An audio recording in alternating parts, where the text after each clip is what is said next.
Hello there. As you may or may not know, I really enjoy going to flea markets and finding cool stuff. And during the past weeks, I have been at it again. So let's go ahead and take a closer look at some of the things that I got. This is the Canon Selfie CP730 photo printer, and this is not all of it. I did of course get the paper tray and the ink cartridge and a cleaning device and the power supply and all that along with it. But this is the main unit, and this is the paper that also came with it. This whole entire thing, 20 euro.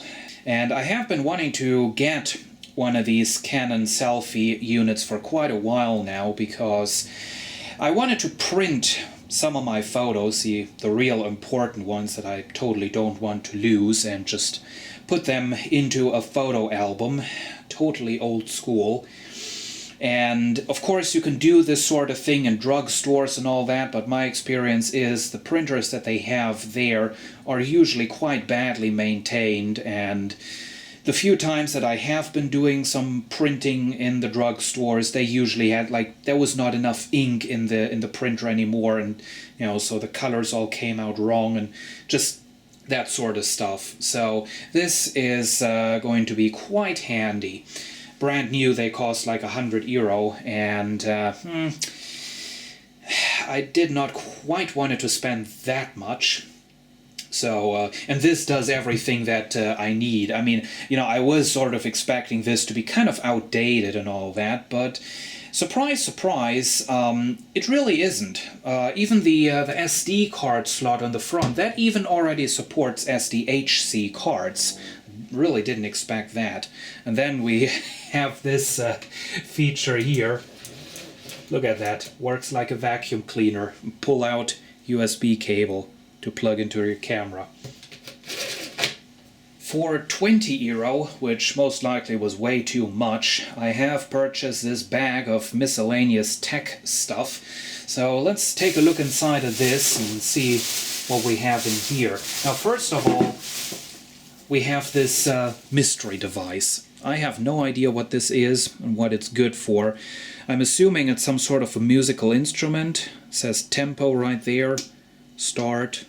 Got all sorts of switches and stuff, and on the back, trigger, start, mono. It does have an output, so maybe it's some sort of a very, very old school drum computer.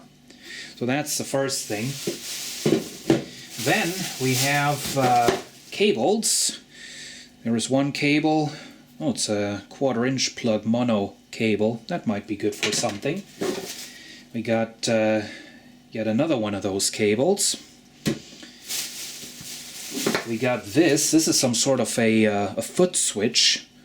It just has okay, it has a splice right there, very professionally done. 1/4" plug, and then push button on this. Oh well. Once again, this might be useful for something. And then we have, this is what I was really interested in. We got two cables, two spools, and then we have two matching microphones. These are monocore microphones, and I have a strange thing with microphones. When I see one of these old, cool looking retro microphones, I really want to get them. As you can see, they even have the mountings for a tripod or whatever still there, and of course the other windscreen is also there. But these windscreens are, the foam is not in the best condition. This is probably going to start crumbling.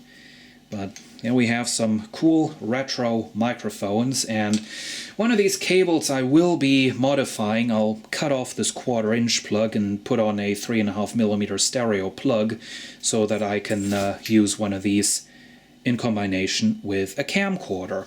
Let's take a look. It's a monocore. This is an ECM 100, and this is, it's also an ECM 100, but oh, as you have seen, the top parts are different. Well, that's strange.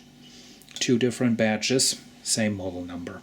And after some research, it turns out that the mystery device is indeed a drum computer, the model MFB 501, made in around 1980. We got a lot of retro electronics in there, a bunch of TTL ICs, and have an EEPROM in there, which, as you can see, it doesn't have a protection on there. So it's one of these things that you can erase with UV light or whatever. And then we have this thing. This I paid €10 for. This is a homemade bench power supply. According to the meters that it has, we get up to 25 volts and up to 1 ampere. It only has a constant voltage mode, no constant current on this one, no current adjustment or anything. Got power switch, power light, and the outputs right there. Well, I took the power supply apart, and I guess this is going to need a totally new set of internals, because this is a rather crappy construction. Oh my god. We got a power transformer right there with all sorts of sticky tape to insulate it from the heatsink. We do have a linear regulator transistor right there, little BD135. Well, that's not going to do a whole lot of current. This whole entire module came out of a device made by Telefunken. You can just make out the label on the circuit board down there. And there is no real regulation in this.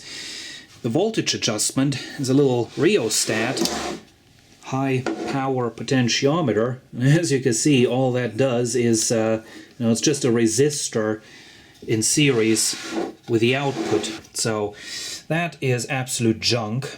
So we'll be taking this thing apart and we'll be putting in a complete new set of internals. So you can look forward to seeing this thing again on DrCassette's workshop.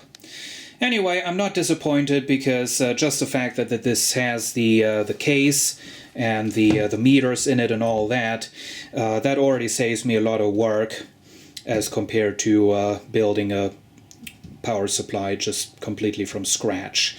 And of course, the €10 that I paid, I mean, for €10 I would not even get these meters right there. Of course, I pretty much never leave a flea market without getting some vinyl records.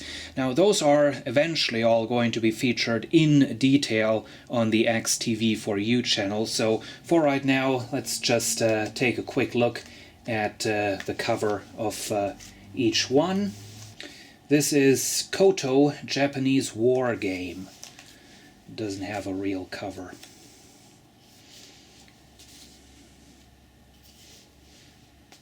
Quite a few 12-inch singles.